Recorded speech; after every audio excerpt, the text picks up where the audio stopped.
जानगढ़ चूरू से बोल रही हूँ।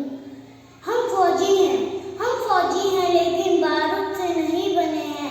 ना हमारे सीने में दिल की जगह डायनामाइट है, ना आंखों में पानी की जगह आग है।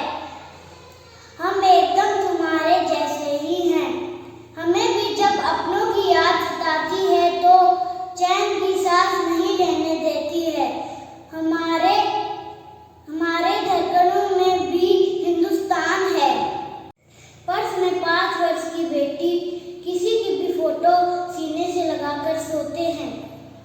किसी का दिया हुआ ताबीज पहनकर खुश होते हैं।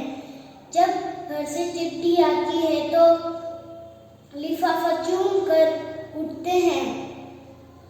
हमें दवा और मरहम की कमी नहीं, लेकिन जब कोई गोली बाजू चिर जाती है तो माँ की फूंक बहुत याद आती है।